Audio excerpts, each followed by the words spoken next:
Bonjour, voilà, aujourd'hui je fais cette petite vidéo. Alors, j'ai pas perdu mon commerce, j'ai pas perdu mon boulot, j'ai pas été malade, j'ai perdu aucun membre de ma famille dans toute cette mascarade. Mais là, je sature, ça fait un an qu'on se fout de notre gueule, parce qu'on se fout de notre gueule, et si Véran, Castex, Macron et tous les sbires de l'OMS et j'en passe me regardent par chance, oui, vous nous prenez pour des cons, on le sait, on suit le truc, on n'est pas teubés, on n'est pas aussi idiots que ce que vous pourriez croire. Et ça, je pense que vous aviez peut-être pas anticipé le fait qu'en confinant tout le monde, en essayant de séparer, de diviser les gens, certaines personnes allaient pouvoir se rassembler, se rapprocher et, euh, et se rendre compte qu'on était manipulés, on le savait, mais à ce point-là, je pense que non. Enfin, moi perso, pas autant. Là, je sature parce que il y a un article d'un journal de ma région qui s'appelle La Charente Libre, qui a fait un super titre racoleur à la mort moelle-neu, comme ils savent si bien le faire depuis un an, de toute façon. Alors, une semaine d'angoisse pour les parents, un bébé de 18 jours positif au coronavirus. Voilà. Et puis quand tu lis l'article, parce que les gens ils lisent pas, hein, ils commentent, oh là là, mon Dieu, c'est horrible, pauvre petit chou, faut vite se vacciner, patati patata. Quand tu lis l'article, en fait, le môme il est resté une semaine à l'hosto parce qu'il avait de la fièvre. Voilà. Il n'y a pas de problème respiratoire, il n'a pas été intubé, il n'a pas été en réa, que dalle. Tu vois, il avait juste de la fièvre, comme un bébé peut avoir de la fièvre. Et vous voyez ça depuis un an, c'est que ça. Que ça, que ça, que ça. Des choses qui font peur aux gens.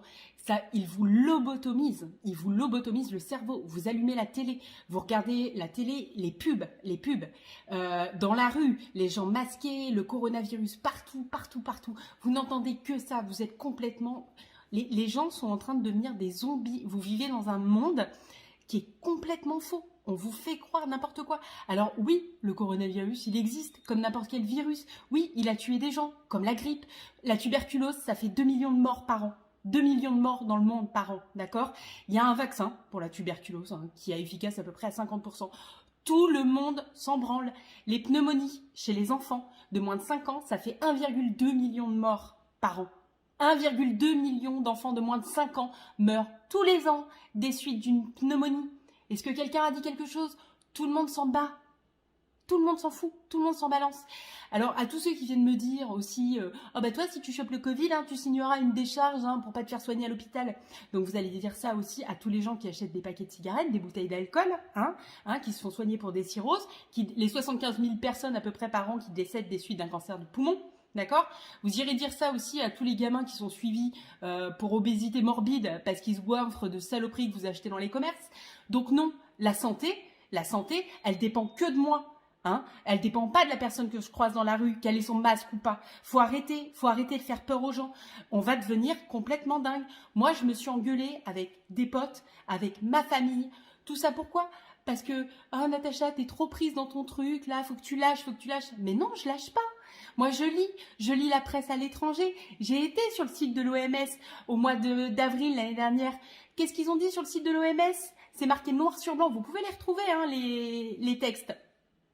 Tous les décès avec Covid ou suspicion de Covid doivent être notifiés Covid. On a des témoignages de soignants qui ont vu des gens décédés de cancer ou de n'importe quelle autre maladie. Mais comme ils étaient testés positifs au coronavirus, on a noté Covid-19, d'accord, sur leur certificat de décès. Il y en a plein des soignants, il y en a plein des médecins, il y en a plein des ambulanciers qui le disent sur les réseaux, qui se font traiter de complotistes et tout ça. Alors je vais vous dire un truc, je crois pas aux reptiliens. Non, la Terre, elle est pas plate, elle est ronde. Ah oui, si vous voulez me chercher aussi sur l'extrême droite, bah non, je suis pas d'extrême droite. J'aurais plutôt tendance à être de gauche, mais comme ce sont tous des pourris, à gauche, à droite, au milieu, sur les extrêmes, franchement, maintenant, je suis apolitique et aux prochaines élections, je voterai blanc. Qu'est-ce qu'on peut dire? Non, je suis pas antisémite non plus parce que, vous voyez, mes grands-parents, ils ont fait la Seconde Guerre mondiale. Et puis ma grand-mère, elle travaillait à la préfecture de Paris et elle a fait des faux papiers pour les juifs qu'elle cachait sous son chapeau, qu'elle faisait passer au travers de la Gestapo. Donc non, je suis pas antisémite non plus.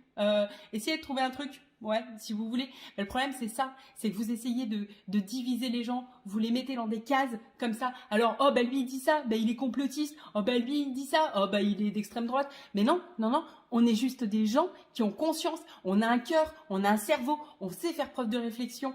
On a du bon sens. D'accord, hein? Et puis quand on se renseigne, quand on regarde les chiffres, pas les chiffres que vous nous montrez, mais les autres chiffres dans la vie, les gens, il y a 1700 morts par jour en France. 1700. S'il vous plaît, rebranchez votre cerveau. Rebranchez votre cerveau. Il faut arrêter le massacre. Moi, j'en peux plus d'emmener mon gamin de 6 ans à l'école. Il est au CP. J'ai même pas pu faire sa première rentrée de CP. J'en ai marre tous les matins de l'emmener et de les voir masquer et de faire la queue pour se laver les mains comme des tarés, comme du bétail. Ça me fout hors de moi. Ça me fout hors de moi. Tous ces gens, les restaurateurs, tout. Vous avez tout perdu. Vous attendez quoi? Vous attendez quoi? Putain, je sais pas si j'avais un resto, mais il y a un moment, mais vous vous plantez devant vos restaurants, vous les ouvrez, il y a des gens qui vont venir. On viendra, on viendra. Tout le monde n'est pas apeuré comme ce qu'on vous fait croire. Parlez avec les autres, parlez. Moi, je parle dans les magasins, je parle avec les caissières, je parle avec les clients qui viennent me voir, je parle avec eux. Et il y a beaucoup de gens, ils mettent le masque juste parce qu'ils n'ont pas envie de se prendre 135 balles d'amende. C'est tout. C'est tout. Mais, et des jeunes, des moins jeunes, des gens du 3e âge qui en ont rien à branler et qui ont absolument pas peur de la mort. Est-ce que vous croyez, vous, que les gens dans les EHPAD, ils n'ont pas qu'une envie, c'est de serrer les gens qu'ils aiment dans leurs bras, même s'ils doivent en mourir?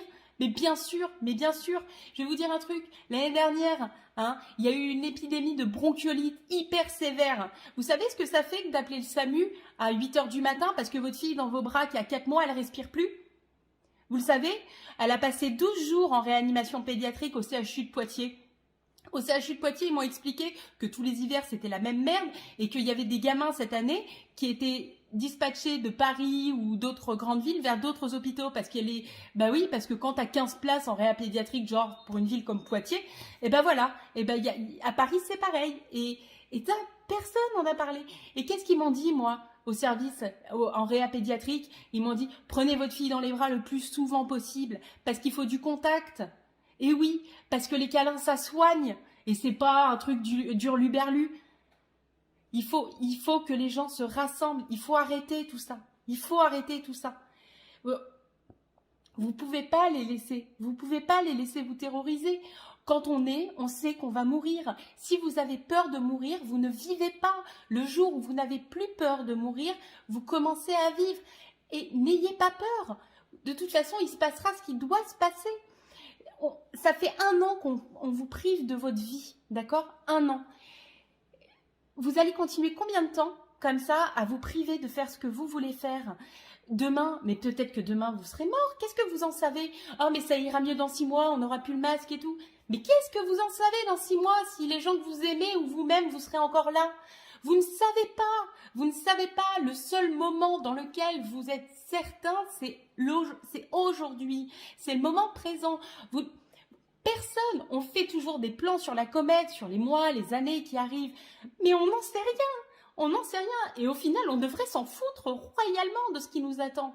On devrait s'en foutre. Ce qui est important, c'est maintenant. C'est la seule réalité que vous avez, que vous pouvez toucher, sentir. Utilisez votre cœur. Voilà. Je sais pas quoi dire de plus. Je sais plus. Mais ce monde est irrespirable et à bien des niveaux. Et je crois qu'il est urgent, vraiment, que les gens ouvrent les yeux. Ouvrent les yeux. C'est pas le monde des bisounours. Ils savent très bien ce qu'ils font.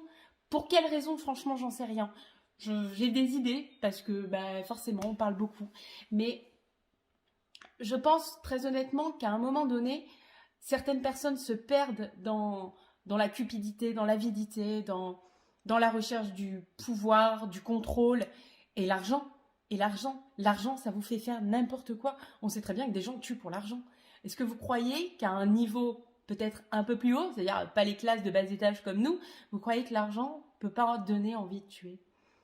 À un moment donné, posez-vous la question. Dans les hôpitaux, je dis pas que les hôpitaux sont, que tous les soignants, que tous les médecins sont des corrompus, pas tous, mais il y en a combien qui pour toucher les primes, tout ça, on fait des tests, on fait du Covid, et là maintenant on va rémunérer encore davantage les médecins pour qu'ils vous vaccinent. Vous comprenez pas? Vous comprenez pas que c'est juste une histoire de pognon et pouvoir. C'est tout. C'est tout. C'est pas une histoire de complot, de machin. C'est une question de fric. Mais ça l'a toujours été. Une question de contrôle, ça l'a toujours été. Si on regarde l'histoire de l'humanité, globalement, on reproduit constamment les mêmes erreurs. Les mêmes erreurs. À quoi ça sert qu'on enseigne dans les écoles l'histoire? Alors, bien pour te bourrer le crâne avec des guerres et tout, alors qu'il y a des trucs sympas aussi qu'on pourrait apprendre, mais non, hein, voilà. Mais on vous bourre le crâne de dates, de faits, de machins, et les êtres humains, tout ce qu'ils font, ah ben ils refont la même chose.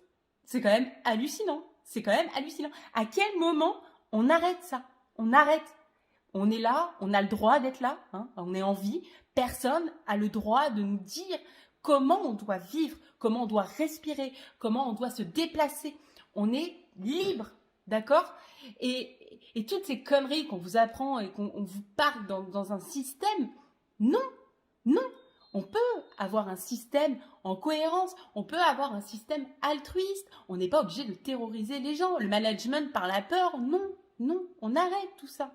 On arrête. On a tous le droit d'être heureux. Arrêtez d'avoir peur. Arrêtez d'avoir peur. Vraiment.